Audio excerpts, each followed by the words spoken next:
Tucked away in the southeastern corner of California's Sonoran Desert, a mere 45 miles from the Mexican border, lies a place like no other. It is called Slab City, and it is often referred to as the last free place in America. This unusual city is unique in that it's a rugged, self-made community of wanderers, artists, outcasts, the homeless, and rebels seeking refuge from society's rules. But is Slab City really a paradise, as its residents claim it is? Or is there more to it than what meets the eye? Stick around and watch as we'll find out in today's video. The area now known as Slab City was originally part of Camp Dunlap's artillery training range. It was named after Brigadier General Robert Henry Dunlap, a Marine Corps officer. For decades, the grounds on which Slab City now lies were part of the US Armed Forces, so it shouldn't come as a surprise that some of its first residents were veterans who had worked on the base. Over time, others moved in, including drifters and recreational vehicle owners who sought free camping spots outside Palm Springs. Today, residents call themselves slabbers, while visitors are often referred to as normies. On October 6, 1961, the Department of Defense transferred the land to the state of California, deeming it no longer necessary. The transfer did not include any stipulations regarding land use or restoration. By then, all Camp Dunlap buildings were gone, leaving only the concrete slabs. Later, a law was passed requiring any revenue generated from the land to be allocated to the California State Teachers Retirement System. Today, the permanent resident population of Slab City is estimated to be around 150 people, and there's a reason why the numbers are so low. You see, Slab City has a harsh desert climate characterized by extreme heat and dryness. Summers are brutal, with temperatures often exceeding 100 degrees Fahrenheit and sometimes reaching 120 degrees Fahrenheit, making heat exhaustion and dehydration a constant risk. Winters, however, are much more tolerable, with daytime temperatures ranging from 60 degrees Fahrenheit to 80 degrees Fahrenheit. Rain is rare, with less than 3 inches falling annually, mostly in short, intense storms that can cause flash flooding. The nearby Salton Sea can raise humidity levels, especially in cooler months.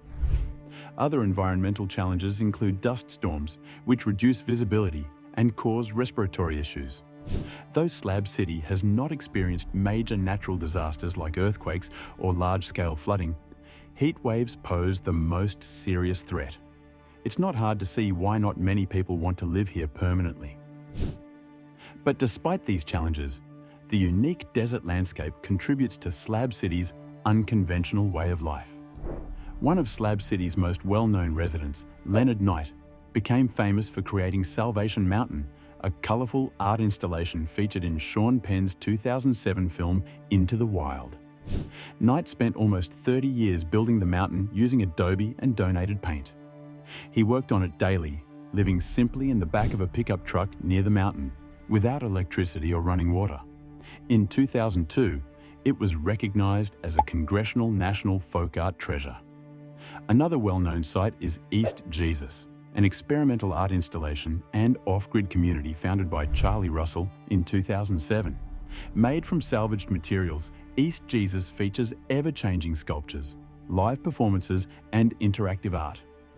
Visitors often describe it as having a salvage punk aesthetic, reflecting both the harsh desert environment and the creativity of its contributors. Then there's The Range, Slab City's open-air nightclub, featuring a stage, amplifiers, and mismatched seating. Every Saturday at dusk, locals and visitors gather for a talent show where anyone can perform. Run by Builder Bill and his wife Robin, The Range even hosts prom nights for residents who never had the chance to attend one in their youth. Slab City can be best described as a squatter's paradise. Locals consider it one of America's last truly free places. Many residents here value their privacy, with some seeking to disappear entirely. The remote desert location also makes it an ideal refuge for those who wish to remain off the grid. But now, let's talk about Slab City's unique community and culture. The culture and the way of life in Slab City are as unusual as the place itself. One of the most famous aspects of Slab City is its artistic community, particularly around Salvation Mountain.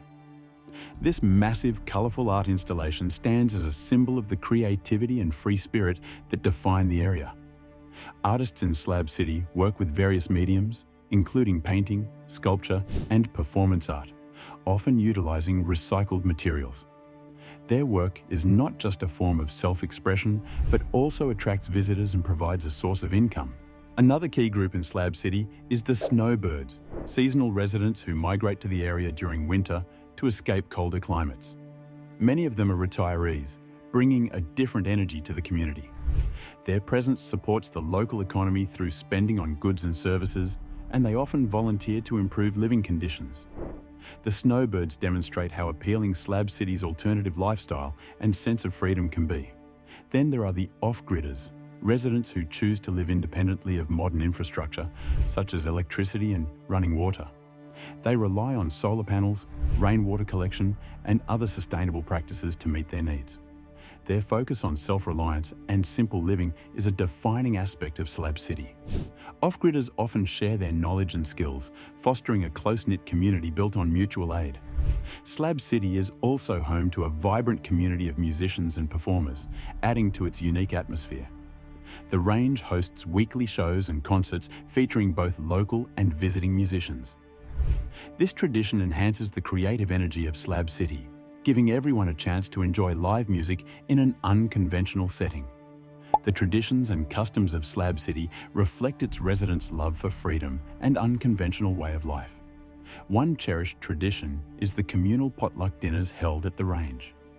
These gatherings bring residents and visitors together to share food, tell stories, and enjoy music, strengthening the community's bonds.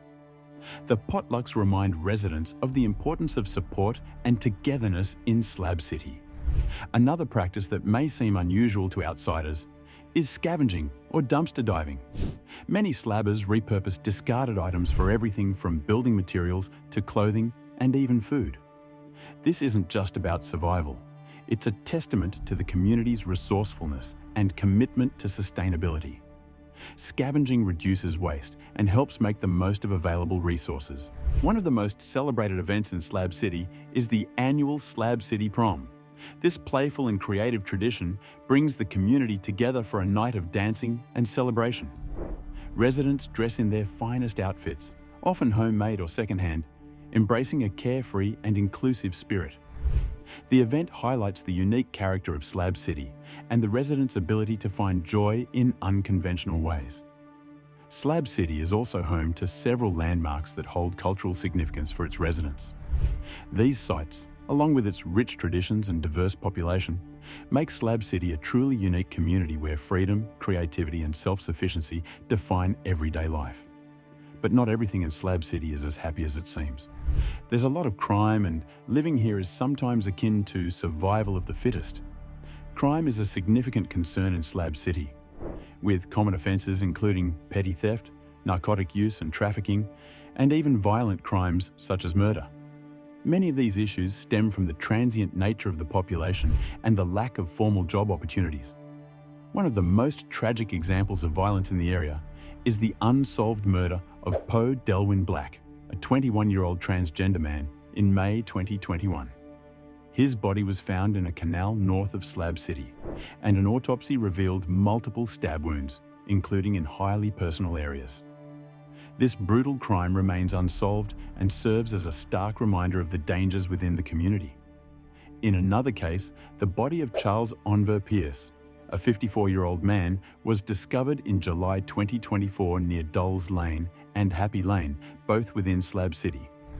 His body showed signs of harm, and the Imperial County Sheriff's Office classified his death as a homicide. Pierce had been missing, and his family had been unable to contact him. The investigation is ongoing, with no arrests made so far. Beyond these high-profile cases, Slab City has a reputation for drug-related crimes. The lack of official law enforcement and the area's remote location has contributed to widespread narcotic use, particularly methamphetamine. Many residents struggle with addiction, which in turn fuels other crimes like theft and violence, as individuals seek ways to sustain their habits. As you've already guessed by now, there is no dedicated police department in Slab City. Instead, law enforcement falls under the jurisdiction of the Imperial County Sheriff's Office, which conducts regular patrols to maintain order. However, the absence of a consistent police presence means that many issues are handled informally within the community itself, often without legal intervention. The legal system in Slab City operates differently from most other places. While federal and state laws technically still apply, enforcement is often more relaxed. Residents rely on self-policing and mutual agreements to resolve conflicts. Punishments for crimes are not set in stone, but vary based on the severity of the offense and the community's reaction.